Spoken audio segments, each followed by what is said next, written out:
Have you ever looked around and realized you have no one to call, no one to share your thoughts with, no one who truly understands you? It's a quiet pain, one that hides behind smiles, routines, and busy schedules. Loneliness isn't just the absence of people, it's the absence of connection. In today's world, millions of people feel isolated, even when surrounded by others. Social media shows endless faces, yet many of us feel completely unseen. This video isn't about judging anyone for not having friends.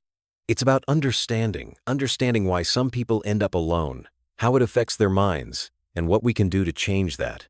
Because behind every lonely person, there's a story of experiences, personality, fears, and unspoken pain.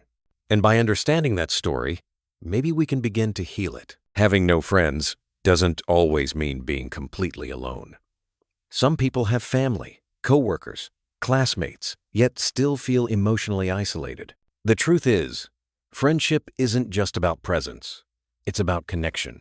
You might have people around you, but if you can't truly open up, laugh freely, or feel understood, then loneliness quietly grows inside. Psychologists often describe friendship as one of the pillars of emotional health.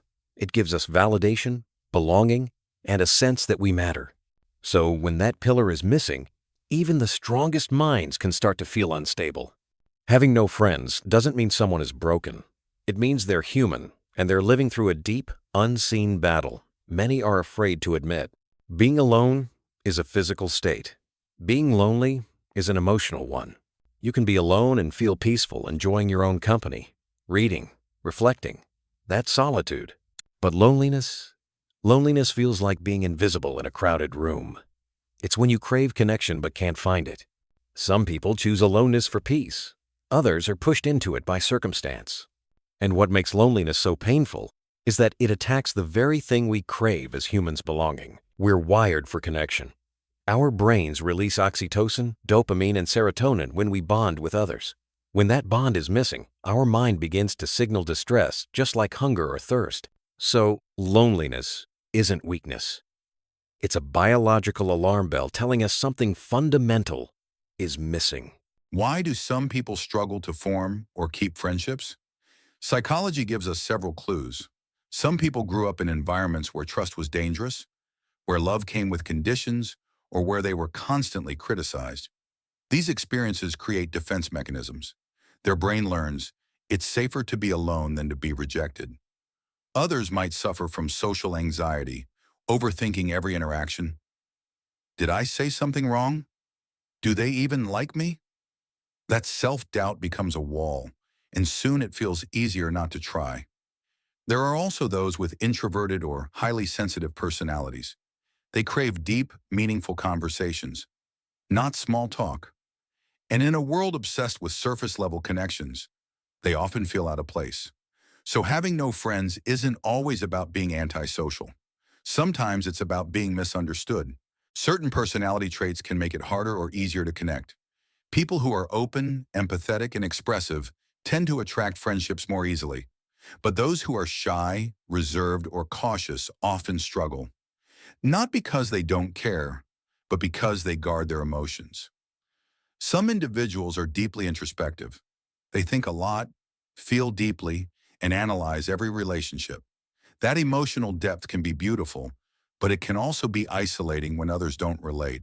Then there's pride and self-sufficiency, the belief that I don't need anyone. Sometimes it's true independence, but often it's armor, protection against the pain of being hurt again. In the end, personality shapes how we approach connection, whether we reach out or retreat when life gets lonely.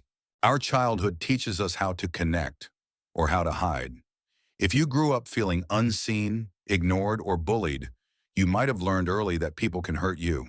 So you built emotional walls to survive. Maybe your parents were emotionally distant, so you never learned what healthy attachment looks like.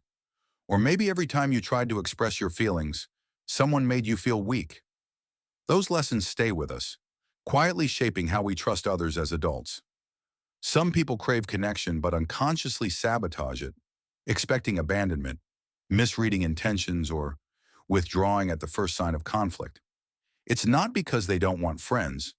It's because their inner child still fears being rejected again. Ironically, we live in the most connected era of history, yet we're lonelier than ever. Social media gives the illusion of friendship, likes, comments, messages, but not real emotional intimacy. You can have hundreds of followers and still no one who knows how you really feel. Work culture also isolates us. People are too busy, too tired, or too distracted to nurture real relationships. Even dating apps have turned human connection into swipes and algorithms, quick dopamine hits that rarely last. Technology has given us convenience, but it has stolen depth. We communicate more, but connect less. Loneliness doesn't just hurt emotionally, it affects our brain and body. Chronic loneliness increases stress hormones, weakens the immune system, and even shortens lifespan. Psychologically, it can lead to depression, anxiety, and feelings of worthlessness. When you feel unseen for too long, your self-perception starts to fade. You begin to wonder, maybe I'm not good enough. Maybe I don't deserve love. And that's the most dangerous part. Loneliness can make you forget your own worth. But here's something powerful. Loneliness doesn't mean you're unlovable. It means your environment hasn't matched your essence yet. People handle loneliness in different ways. Some throw themselves into work, numbing the pain with productivity. Others escape through social media, gaming, or entertainment. Some choose complete withdrawal, convincing themselves they don't need anyone.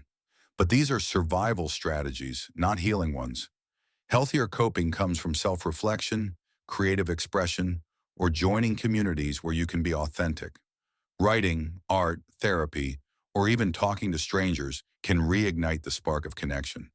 Because the opposite of loneliness isn't popularity, it's authentic presence. Psychology shows that real friendship grows through three elements: vulnerability, consistency, and shared experience.